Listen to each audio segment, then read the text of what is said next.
राष्ट्रीय जनता दल के वरिष्ठ नेता और पूर्व केंद्रीय मंत्री मोहम्मद अली अशरफ फातमी ने अपने आवास पर एक प्रेस वार्ता आयोजित कर पंडासराय थलवारा रोड में हुए राहुल हत्याकांड पर गहरा दुख व्यक्त किया।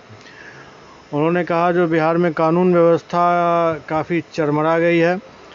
हम लोगों का जब राज आएगा राजद का, तब ये सब कुछ ठीक किया जाएगा।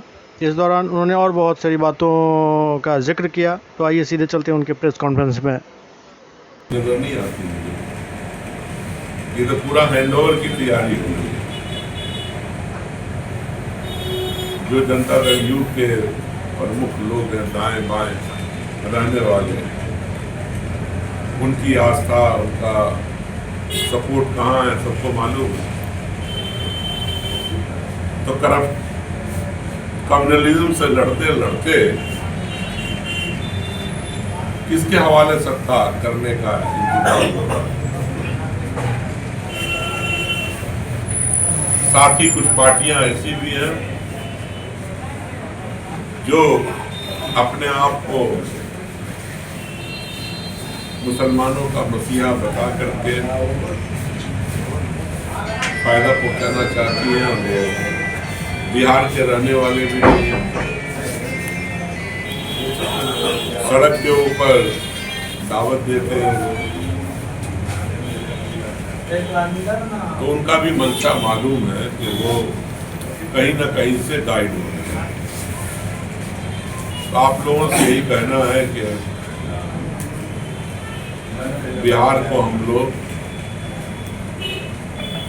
करप्शन फ्री, क्राइम फ्री,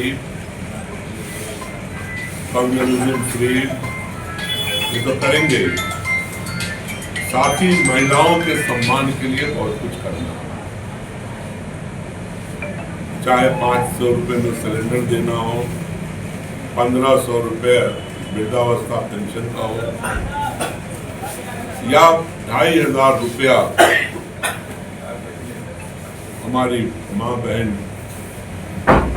जो योजना है हमारी, उसके जरिए उन लोगों को मजबूत बनाना है, हर महिला को।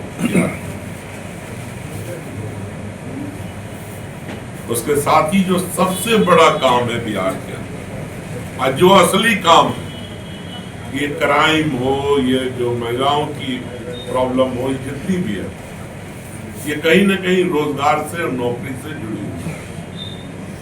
तो हमारा जो सबसे बड़ा लक्ष्य है कि बिहार के अंदर कारखाने लगे, बिहार के अंदर कारोबार आए, बिहार आगे बढ़े, अच्छी शिक्षा व्यवस्था हो, कि बिहार के लोगों को बाहर नहीं जाना पड़े और यहीं पर उनको रोजगार भी मिले, नौकरी भी मिले और इनका पलायन रुक जाए।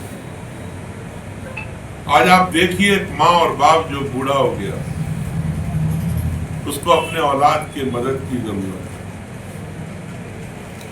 लेकिन क्या बॉम्बे में, दिल्ली में, जालंधर में रह करके वो अपनी माँ बाप की खिदमत कर पाएगा? बहुत सारे, मतलब मैक्सिमम परिवार ऐसी है जिससे छोटे छोटे बच्चे हैं, जिसका परवरिश होनी है, और उसकी बीवी रहती है दरभंगा में, बिहार में, और वो खुद है अहमदाबाद में, कोई तमिलनाडु में, कोई हैदराबाद में, कोई बेंगलुरु में। तो कैसे देख पाएगा? बस छोटी छोटी रकम से बाहर जाके काम करते हैं। तो हम लोग पूरी व्यवस्था हम लोग यही बिहार के अंदर करेंगे और यही सबसे बड़ा लक्ष्य तेजस्वी जी का है। तेजस्वी जी ने पहले भी कहा था कि हम 10 लाख लोगों को नौकरी देंगे, और उन्होंने मैक्सिमम काम को 17 महीने में पूरा करने का काम किया। 5 लाख तो डायरेक्ट नौकरी दी, 2-2.5 लाख और जो दूसरी तरफ से करके किया। अब है कि हम किसी को नहीं छोड़ेंगे। जो नौजवान है वो नौकरी चाहता है या रोजगार चाहता है, कारोबार चाहता है, बिहार के अंदर हमारा लक्ष्य रहेगा कि उसको यही हम बिहार में के अंदर करके देंगे।